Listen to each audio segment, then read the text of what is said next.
Hello everyone.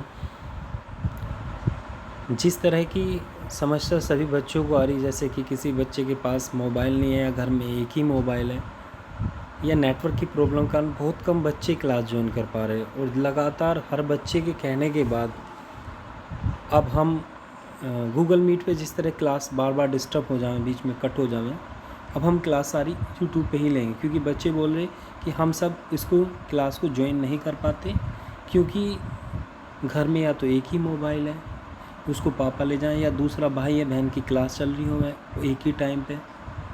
तो इस तरह के कारण क्लास ज्वाइन नहीं हो पाती।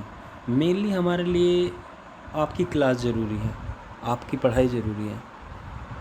तो इसलिए गूगल मीट हो या कुछ भी हो, हमें तो सिर्फ पढ़ाना है और आपको पढ़ना है। तो हमने सोचा यूट्यूब एक ऐसा प्लेटफॉर्म है जिस पर आप जब चाहें, जैसे चाहें, जितनी बार चाहें अपनी चीज़ को, अपने कंटेंट को देख सकें। पर इसके साथ आपको एक काम ज़रूर करना पड़ेगा, आपको अपनी प्रॉब्लम्स ज़रूर शेयर करनी पड़ेंगी। वो डायरेक्ट आपके व्हाट्सएप पे हो, इसके अंदर कमेंट सेक्शन में हो, या कैसे भी आपको यदि अपनी समस्याओं को नहीं बताओगे, जो समझ में नहीं आया, कॉन्सेप्ट्स के बारे में नहीं बताओगे, तो कोई भी बेनिफिट नहीं रहेगा। ठीक है, तो आज हम जो चैप्टर स्टार्ट कर रहे हैं वो मोशन इन प्लेन है। अभी तक आपने जो पढ़ा था वो था motion in a straight line.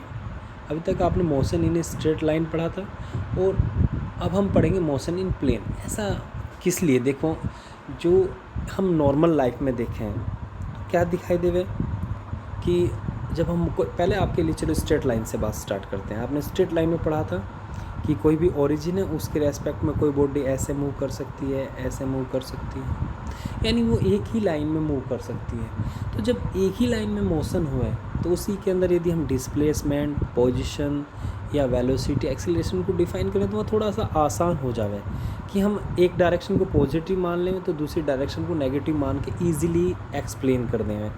यानी यहाँ डायरेक्शन सिर्फ पॉजिटिव नेगेटिव से काम हो जाए। पर यदि आप अपनी नॉर्मल लाइफ के अंदर, डेली लाइफ के अंदर अगर आप देखेंगे, जैसे आप डेली लाइफ में अपने मोशन को देखेंगे, जैसे कि आप मोशन देखें, मोशन ऑन ए टेबल, कोई एक छोटी सी चींटी है किसी टेबल पे चल रही, अगर आप उसकी पोजीशन को या उसको जो उसका मोशन है उसको डिफ़ाइन करना चाह रहे हैं तो आपको हर बार एक नई चीज़ दिखाई देगी कि उसकी पोजीशन को दिखाने के लिए आपको एक प्लेन यूज़ करना पड़ रहा है, यानी वो एक प्लेन के अंदर मोशन कर रहा है। यदि आप कोऑर्डिनेट सिस्टम की बात करें तो आपको हर बार उसकी पोजीशन को डिफ़ाइन करने के लिए दो कोऑर्डिनेट्स की ज़रूरत है। यहाँ पे क्या था, वो एक ही डायरेक्शन में चल रहा था स्ट्रेट लाइन में, तो आप पॉजिटिव नेगेटिव से बता सकते थे। अब बताओ कोई टेबल के अंदर ऐसे ऐसे मोशन कर रहा है, क्या इस मोशन को हम पॉजिटिव नेगेटिव से डिफाइन कर सकें, या वो ऐसे ऐसे आता और वापस ऐसे आ गया? तो जो इस तरह के मोशन होंगे जो प्लेन के अंदर होंगे उसको पॉजिटिव नेगेटिव से रिप्रेजेंट करना आसान क्या, पॉसिबल ही नहीं है। ठीक है, तो ऐसी कंडीशन जब आई तो हमने एक नई कॉन्सेप्ट की ज़रूरत पड़ी। ठीक है, जब हम मोशन इन प्लेन में या मोशन इन स्पेस में कैसे, जैसे कि आपके पास कोई चैम्बर है और उस चैम्बर के अंदर कोई एक मॉस्किटो है, वो उड़ रहा है। अगर वो उड़ रहा है, वो घूम रहा है पूरे उसके अंदर, या आपके कमरे के अंदर ही कोई चिड़िया घूम रही है, तो उसकी पोजीशन को रिफाइन करने के लिए आपको हर बार तीन चीज़ की ज़रूरत होगी। ठीक है, हर बार आपको ज़रूरत होगी तीन कोऑर्डिनेट्स की, मतलब बेसिकली आपको तीन कोऑर्डिनेट्स की ज़रूरत होगी। यानी जब कोई बॉडी यानी उसके मोशन को बोले मोशन इन स्पेस, तो इसी तरह motion in plane, motion in space, इस कंडीशन में आप किसी के भी मोशन को पॉजिटिव या नेगेटिव टर्म्स में डिफाइन करना बड़ा मुश्किल हो जाएगा। मुश्किल क्या, इम्पॉसिबल है। ठीक है, हाँ, वो हम अलग सिस्टम लगावें, कोऑर्डिनेट सिस्टम लगावें, उसमें लिख देवें कि ये क्वाड्रेंट बना के हम डिफ़ाइन करने की कोशिश करें, वो अलग चीज़ है। पर यदि आप डायरेक्शन को शो करना चाह रहे हैं तो मात्र पॉजिटिव नेगेटिव से आप डायरेक्शन को नहीं बता सकते। ठीक है, पोजीशन को तो आप शायद बता सकें with the help of quadrant, पर आप डायरेक्शन को डिफ़ाइन नहीं कर सकते ईजीली। ठीक है, वो बहुत से आदमी करना चाहें तो किस तरह का, इस क्वाड्रेंट में इतने एंगल पे, समझ रहे ना, एंगल्स की हेल्प से आप डिफ़ाइन कर सकें। तो इसी तरह की कंडीशंस को डिफ़ाइन करने के लिए या एक्सप्लेन करने के लिए हमने न्यू कॉन्सेप्ट यूज़ किया। बेसिकली आप बहुत दिन से पढ़ भी रहे हैं उसके बारे में, जैसे कि वेक्टर। असल में वेक्टर होता क्या है, क्यों उसे वेक्टर बोला गया? तो अब हम जो बात करेंगे, हम सारी की सारी बात करेंगे अब वेक्टर के बारे में। मोशन इन प्लेन में यदि हम वेक्टर्स को रिप्रेजेंट करना चाह रहे, बेसिकली वेक्टर्स होते क्या हैं, पहले सबसे पहले हमें पता होना चाहिए फिजिकल क्वांटिटीज़ क्या हैं, वो आप पढ़ चुके हैं। और फिजिकल क्वांटिटीज़ में हमने दो टाइप की फिजिकल क्वांटिटी की बात करी थी, एक को बोला था वेक्टर क्वांटिटी और एक को बोला था हमने स्केलर क्वांटिटी। किस बेस पे हमने उसको स्केलर बोला, किस बेस पे उसको वेक्टर बोला? आप सब एक नॉर्मल सा चीज़ यूज कर लेंगे, जिसके साथ डायरेक्शन और मैग्नीट्यूड होगा वो वेक्टर होगा, जिसके साथ सिर्फ मैग्नीट्यूड होगा वो एक स्केलर होगा। पर आप उसको फिजिकली कैसे समझेंगे? जैसे कि चलो मैं बोलूँ कि आप दुकान से जाओ 2 किलो आलू लेके आओ, फिर मैं आपके एक दोस्त को बोलूँ जाओ दुकान से जाओ 2 किलो आलू लेके आओ। अब क्या हुआ कि दोनों 2-2 किलो आलू लेके आए, ठीक है। इस क्वांटिटी में क्या डायरेक्शन की ज़रूरत है? क्या ये दोनों क्वांटिटी एक दूसरे से डिफरेंट हैं? यदि आप आलू ला के रख दें, एक साथ मिला दें, तो मैं बता पाऊँगा कि कौन कौन से आलू लेकर आया, ठीक है। कौन से 2 किलो आप लेकर आए, कौन से 2 किलो दूसरा लेकर आए, यदि आप पॉलीथीन को इंडिकेट करने वाला सिंबल ना लगा रहे हो उस पर, ठीक है। तो इस तरह की जो मास की बात आता है, तो उसके अंदर हमें डायरेक्शन की ज़रूरत नहीं पड़ी, ठीक है। पर यदि आप वेक्टर को समझना चाह रहे तो उसके लिए हम एक छोटा सा चीज़ यूज़ कर सकते हैं, डिस्प्लेसमेंट, पोजीशंस, उनके हेल्प से हम, तो सबसे आसान है समझना with the help of displacement. तो देखिए, यदि हमारे पास ये कोई टेबल है,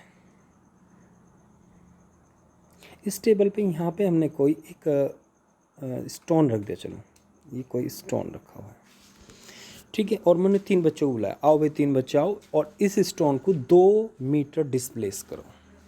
समझ रहे? जैसे ही मैंने बोला 2 मीटर डिस्प्लेस करो, एक बच्चा आया उसने उसको उठा के इस तरफ डिस्प्लेस कर दिया, दूसरा आया उसने उसको इस तरफ डिस्प्लेस कर दिया, यानी अब उसको यहाँ रख दिया, एक ने यहाँ रख दिया, एक ने उठा के यहाँ रख दिया। यानी मात्र मेरे कहने से कि इसको 2 मीटर उठा के डिस्प्लेस करना, प्लेस मतलब एक जगह से दूसरी जगह इसका प्लेसमेंट करना, ठीक है। तो डिस्प्लेस करने के लिए 2 मीटर कहना क्या मात्र काफ़ी है? क्या काफ़ी है वो सारी इन्फॉर्मेशन दे देने के लिए?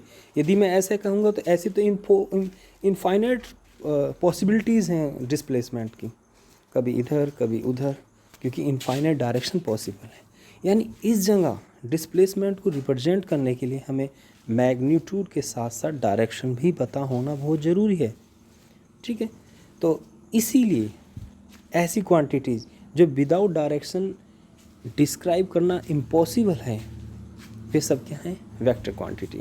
आप दूसरी तरफ देख सकें, जैसे कि आपको डायरेक्शन ही बोल दूं, अगर आप डायरेक्शन की बात करें, जैसे कि मैं मान लो ये ईस्ट है, ये वेस्ट है, ये नॉर्थ है और ये साउथ है। अगर आपके पास इस तरह है और आपने बोला कि कोई भी चीज़ है, चलो जैसे कि ये इस डायरेक्शन हो गया और ये डायरेक्शन हो, कि एक पॉइंट है यहाँ पे कहीं और एक पॉइंट है यहाँ पे कहीं, ये P और ये Q। अगर मैं आपसे पूछूं direction of displacement from O to P and O to Q, जैसे हम डिफाइन करेंगे if both are the 2 kilometre या 2 मीटर, दोनों मैग्नीट्यूड सेम है। अगर आप नॉर्मल लाइफ में इस डायरेक्शन को शो करना चाह रहे, बताना चाह रहे, तो हर बार आप क्या बोलेंगे? North east direction. क्या ये north east direction completely information दे देगा?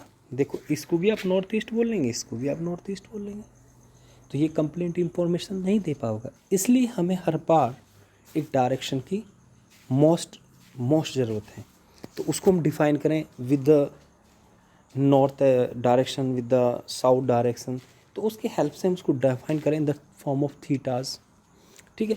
तो इसीलिए हम बोलते हैं कि एक वेक्टर को रिप्रेजेंट करने के लिए हमारे पास क्या चाहिए? वो क्वांटिटी जो यहाँ पे दी जा रही है, जो डिस्प्लेसमेंट किया जा रहा है, समझ रहे हैं, जो टोटल डिस्प्लेसमेंट हुआ, जो टोटल पाथ चला गया यहाँ पे, ये वाला शॉर्टेस्ट पाथ, ये होगा मैग्नीट्यूड, ठीक है। और साथ साथ में क्या है, जो हम इसकी डायरेक्शन को शो कर रहे हैं, तो एक होगा यहाँ पे डायरेक्शन। तो किसी भी वेक्टर को रिप्रेजेंट करने के लिए हमारे पास 2 चीज़ हर वक्त जरूरत है, एक मैग्नीट्यूड और एक डायरेक्शन। तो इस चीज़ को रिप्रेजेंट करना किस फॉर्म में बहुत आसान होगा? कैसा ऐसा ग्राफिकल रिप्रेजेंटेशन लाओ जिसके हेल्प से हम वेक्टर को ईजीली रिप्रेजेंट कर पाएँ। ठीक है, तो ऐसी चीज़ को रिप्रेजेंट करने के लिए हमें कोई एक ग्राफिक्स चाहिए थी, और ग्राफिक्स के फॉर्म में हमने यूज किया एरो। एरो थोड़ा आसान है, देखो कैसे आसान है। हमने बोल दिया कि जो एरो की लेंथ है वो मैग्नीट्यूड को डिफाइन करेगी। अब वो लेंथ की स्केल हम कुछ भी ले सकते हैं। हम 5 किलोमीटर के लिए 5 किलोमीटर लंबा एरो नहीं खींचेंगे, हम बोल देंगे ना कि 1 सेंटीमीटर इक्वल टू 1 किलोमीटर, या 10 सेंटीमीटर इक्वल टू 1 किलोमीटर। अपनी अवेलेबल स्पेस के हिसाब से हम क्या कर लेंगे, उसको एक यूनिट दे देंगे। ठीक है, तो साथ साथ में डायरेक्शन भी रिप्रेजेंट करना बड़ा आसान है। देखो कैसे, यदि हमारे पास कोई एक वेक्टर है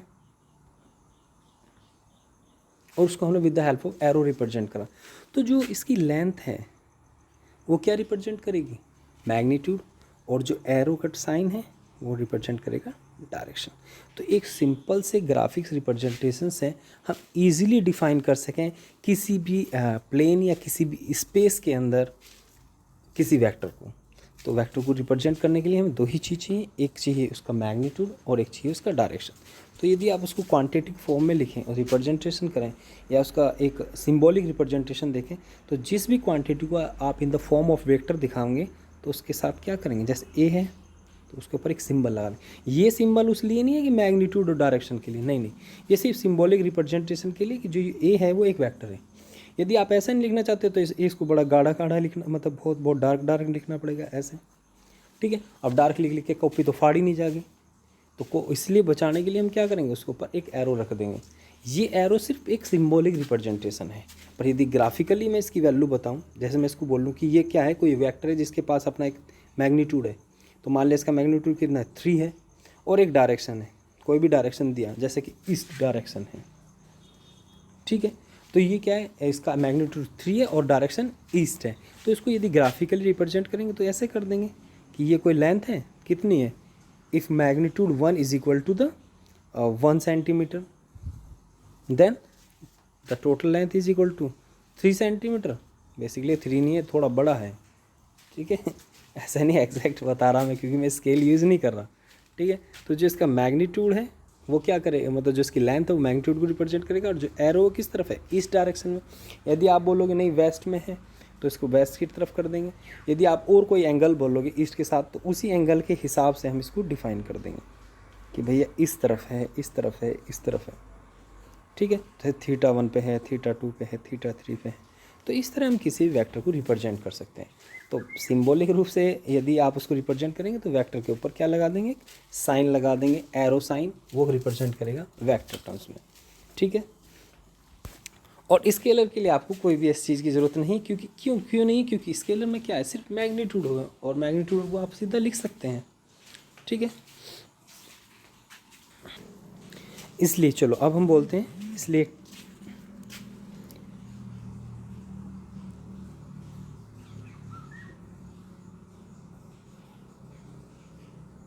तो अब हमारा टॉपिक हो गया वेक्टर या स्केलर, उसको आप डिफाइन करके एक सिंबल। अब हम बात करेंगे वेक्टर्स के ही बारे में, क्योंकि हम बात करना चाह रहे हैं मोशन इन प्लेन्स के बारे में।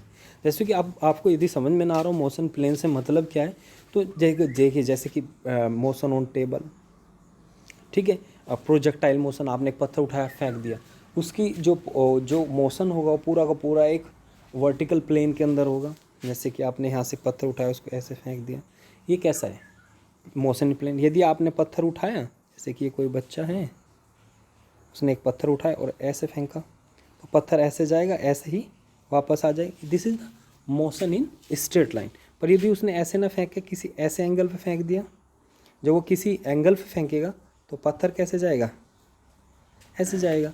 तो जो पत्थर का जो मोशन होगा, इसको क्या बोलेंगे, motion in plane, this is the projectile motion. ठीक है, तो प्रोजेक्टाइल मोशन क्या है, एक मोशन इन प्लेन है। साथ साथ में आप दूसरी चीज़ भी रख सकते हैं। चलिए, जैसे कि अभी एक बच्चा है, लीजिए ये कोई एक बच्चा है, ये एक हाथ में रस्सी ले रहा है और उसमें यहाँ पे उसने एक पत्थर बांध रखा, और उस पत्थर को ऐसे ऐसे ऐसे ऐसे ऐसे ऐसे घुमा रहा। जो ऐसे घुमा रहा, तो जो मोशन है वो पूरा का पूरा कहीं में है, एक प्लेन के अंदर है। वो कैसा प्लेन है? हॉरिजॉन्टल प्लेन है। अगर वो पत्थर को लेके ऐसा ना घुमा के, ये कोई बच्चा है और ये पत्थर को ऐसे ना घुमा के, कैसा, एक रस्सी में ऐसे ले रहा और ऐसे ऐसे घुमा रहा, तो ये भी क्या है? मोशन इन प्लेन है। और ये प्लेन कौन सा है? वर्टिकल है। तो इस तरह के जो मोशन है वो मोशन इन प्लेन होंगे। और उसके अंदर यदि हम किसी फिजिकल क्वांटिटी का पोजीशन जो अभी तक थी स्ट्रेट लाइन के लिए थी, वहाँ पे पोजीशन को पॉजिटिव नेगेटिव की हेल्प से इजीली लिखा जा सके था, इसलिए वहाँ इतनी ज़्यादा ज़रूरत नहीं थी। यहाँ पे डायरेक्शन को इतना इजीली नहीं बताया जा सकता, इसके लिए हमने वेक्टर नोटेशन स्टार्ट किया, वेक्टर रिप्रेजेंटेशन स्टार्ट किया। ठीक है, तो बेसिकली सबसे पहले हमें स्टार्ट करना जो वेक्टर की प्रॉपर्टीज़ हैं, वेक्टर की क्या क्या प्रॉपर्टी हैं उसके बारे में। ठीक है, तो सबसे पहले आपको बताया गया कि कोई भी वेक्टर होगा तो उसके पास दो चीज़ होंगी, एक तो उसका डायरेक्शन और एक उसका मैग्नीट्यूड। तो किसी भी वेक्टर को रिप्रेजेंट करने के लिए भी आपको क्या बोल रहा था कि भाई किसी वेक्टर को रिप्रेजेंट करने के लिए हमें क्या चाहिए, हम ऐसे लिखेंगे। तो magnitude of the vector is represented by the mode of the vector, mode की टर्म्स में लिख देते हैं उसको। तो जो ये वेक्टर ए है, यदि हम इसका मैग्नीट्यूड लिखना तो कैसे लिखेंगे, इसके दोनों तरफ ऐसे डंडा लगा देंगे, इसे बोले मोड। तो ये क्या हो गया बाबू, इसका हो गया मैग्नीट्यूड। पर यदि आप मैग्नीट्यूड को ऐसे नहीं लिखना चाह रहे तो आप सीधा सिंपली ऐसे भी लिख सकते हैं, बस उसके ऊपर से वेक्टर का साइन हटा देंगे। तो जैसे ही साइन हटा वो खुद में खुद क्या बन गया, एक मैग्नीट्यूड बन गया। आप ऐसे या ऐसे लिख सकते हैं। साथ साथ में अब आपको चाहिए डायरेक्शन। डायरेक्शन रिप्रेजेंट कैसे करें, तो किसी भी वेक्टर का डायरेक्शन रिप्रेजेंट करने के लिए हम एक डिफरेंट टाइप के वेक्टर को यूज़ करें, जिसे बोले यूनिट वेक्टर। यानी एक ऐसा वेक्टर जिसका मैग्नीट्यूड कितना हो, यूनिट हो, यानी जिसके पास सिर्फ क्या हो, डायरेक्शन हो। समझ रहे ना, ऐसा कोई वेक्टर जिसके पास सिर्फ क्या हो, डायरेक्शन हो। ठीक है, तो यहाँ पे उसको लिख देंगे यूनिट वेक्टर। यूनिट वेक्टर के लिए कुछ नहीं करना है, सिर्फ वेक्टर के ऊपर जो टर्म ये वेक्टर का साइन है उसकी जगह हमें लगा देना है कैप, और कैप ऐसे लगाया जाए। ठीक है ना, ये कैप ही है, तो इसके ऊपर हमने ऐसे कैप लगा दे। थोड़ा हाथ के पेन से लिखने में थोड़ा दिक्कत हो सके, पर आप इजीली समझ सकते हैं। किसी वेक्टर को रिप्रेजेंट करने के लिए क्या क्या चाहिए, एक तो मैग्नीट्यूड चाहिए और एक डायरेक्शन, ये रिप्रेजेंटेशन है। तो यदि आपसे कोई पूछे भैया इसका कोई वेक्टर है, इसका यूनिट वेक्टर निकाल लो, तो कैसे निकाल लोगे, यहाँ से बड़ा इजीली दिखाई दे रहा है आपको यूनिट वेक्टर निकालना। क्या होगा, vector upon magnitude of vector. ठीक है, इसके हेल्प से आप क्या कर सकते हैं, रिप्रेजेंट कर सकते हैं। Then next is the types of vector. तो वेक्टर्स जो हैं वो कितने टाइप के हो सकते हैं, तो next topic is types of vectors या वेक्टर। तो टाइप्स ऑफ वेक्टर की बात यदि हम करें तो कितने टाइप्स के वेक्टर हो सकते हैं, तो इसी डिफरेंट डिफरेंट क्राइटेरिया के हिसाब से हमने कुछ वेक्टर्स को डिफाइन किया है, जैसे कि free vector, bound vector, parallel vector, opposite vector, same vector, unit vector, zero vector. ठीक है, तो सबसे पहले बात करें फ्री वेक्टर की, तो एक पहला टॉपिक हम लिख रहे हैं क्या, free vector.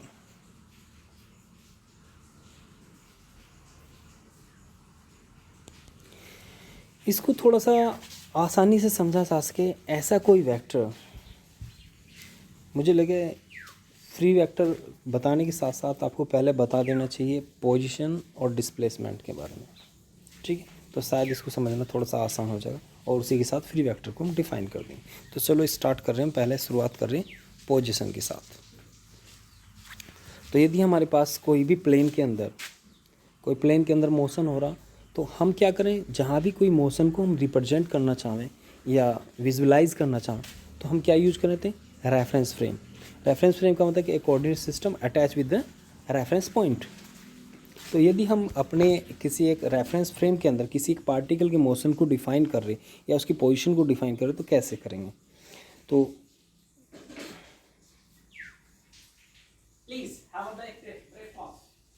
this is the x-axis, this is the y-axis, and this is the origin. Origin means a reference point. Let the position, we have to define the position of the point P. Let we have a point P is here. How can we define the position of the point P? Position is a vector.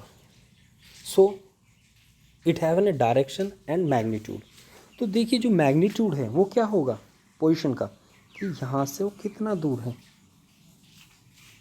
ठीक है ना, कि जो observer है वो उससे कितना दूर है, साथ साथ में किस डायरेक्शन में है। तो इसको रिप्रेजेंट करने के लिए जो हम वेक्टर सिंबल यूज करेंगे, तो यहाँ से यहाँ तक की जो शॉर्टेस्ट डिस्टेंस होगा वो मैग्नीट्यूड को रिप्रेजेंट कर रहा होगा, और जो भी डायरेक्शन है उसी डायरेक्शन में हम एक एरो लगा देंगे।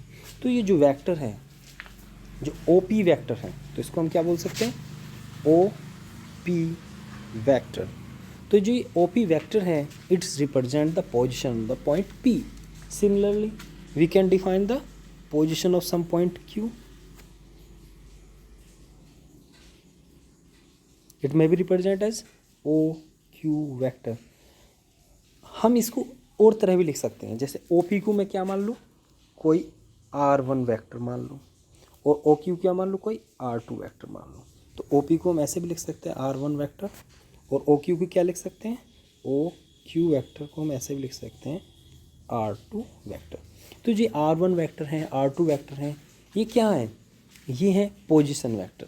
ये किसी भी गिवन पॉइंट की प्लेन के अंदर या स्पेस के अंदर, स्पेस कैसे दिखाओगे, यदि हम एक एक्सिस और अटैच कर दें यहाँ पे तो स्पेस हो जाएगा। तो जो स्पेस के अंदर या प्लेन के अंदर क्या करेंगे, किसी भी पॉइंट की पोजीशन को डिफाइन करेंगे। अब बात आई, पोजीशन तो हमें पता लग गया, अब हम डिस्प्लेसमेंट को कैसे डिफाइन करें। तो फिर वही सिंबल लगा देता हूँ मैं एक बार, क्योंकि थोड़ा हौच पोच हो जाए ना, इसलिए हर बार हटाना पड़े। ये ओरिजिन यानी रेफरेंस पॉइंट है, एक्सिस आपको पता ही लग गया, x axis and y axis. यहाँ पे हमने पॉइंट डिफाइन करा एक पी और एक पॉइंट डिफाइन करा क्यू। ये आपने पी डिफाइन करा और ये आपने क्यू डिफाइन करा, ऐसे वेक्टर सिंबल लगा दिए, ठीक है। और ये पॉइंट हो गया आपका P और ये हो गया Q। इसकी पोजीशन को आपने डिफाइन किया R1 वेक्टर से, इसकी पोजीशन को आपने डिफाइन किया R2 वेक्टर से। Then we have to define the displacement. If the point is displaced from P to Q और Q to P, both are the different things because both have the different direction but have the same magnitude. So the displacement from P to Q and Q to P is not same. ठीक है। तो displacement vector क्या हो, आपने देखा था, यदि P से क्यू की तरफ डिस्प्लेस की बात करें तो final position minus initial position. तो इस चीज़ को हम क्या लिख सकते हैं, ये जो वेक्टर होगा पी से क्यू, इसको लिख सकते हैं हम पोजीशन वेक्टर, यानी पी क्यू वेक्टर। आप चाहो तो इसे कोई नया आर वेक्टर भी मान सकें या आर वेक्टर। तो जो पी क्यू वैक्टर है या आर वेक्टर है वो क्या है, displacement vector from P to Q. अगर आप क्यू टू पी लिखना चाह रहे हैं तो क्यू टू पी, तो वो क्या होगा बाबू, कोई नया वेक्टर मानना पड़ेगा, या फिर हम क्या लिख सकते हैं, माइनस आर वेक्टर। ऐसा माइनस क्यों लिखा, क्योंकि आपको बोला था स्ट्रेट लाइन में यदि हम डायरेक्शन को चेंज कर दें तो माइनस से काम चला सकते हैं। तो वो वेक्टर अपोजिट वेक्टर हो गया। यानी अब मैं आप इसी के अंदर एक चीज़ बता सकता हूँ, ऐसे वेक्टर जिनका जो मैग्नीट्यूड है वो सेम है पर डायरेक्शन डिफरेंट है, this type of vector is called opposite vector. So P Q and Q P R opposite vector.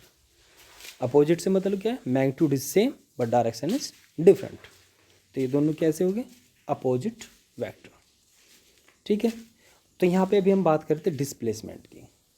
जो डिस्प्लेसमेंट है क्या वो पोजीशंस पे डिपेंड कर रहा है या नहीं कर रहा है, क्या पी और पी क्यू के बीच का जो डिस्टेंस है वो ऑब्जर्वर पर डिपेंड कर रहा है या नहीं कर रहा है। आप यहाँ से ऑब्जर्व कर रहे थे, अब कोई ऑब्जर्वर यहाँ अटैच कर दो तो उसका कोऑर्डिनेट सिस्टम यहाँ पे अटैच हो जाएगा। यदि मैं कोऑर्डिनेट सिस्टम इधर अटैच कर दूँ, भाई आपके पास एक कोऑर्डिनेट सिस्टम ये है जहाँ से आप पोजीशन डिस्प्लेसमेंट ऑब्जर्व कर रहे थे पी से क्यू का, और एक आपने पोजीशन यहाँ लगा दिया, अब यहाँ कोई ओ डैश है, इससे आप ऑब्जर्व कर रहे, क्या पी से क्यू तक का जो डायरेक्शन है, जो डिस्प्लेसमेंट है वो चेंज होगा। देखो अगर आप ऑब्जर्वर चेंज करोगे तो आपके हिसाब से डायरेक्शन तो हर बार चेंज होगा, ठीक है। बेसिकली वे वेक्टर जिसको उसी लाइन पे कहीं भी डिस्प्लेस करा जा सके, उसी लाइन पे मतलब उसी डायरेक्शन पे कहीं भी डिस्प्लेस करा जा सके, वे सब क्या हैं, एक तरह से वे सब फ्री वेक्टर हैं, ठीक है।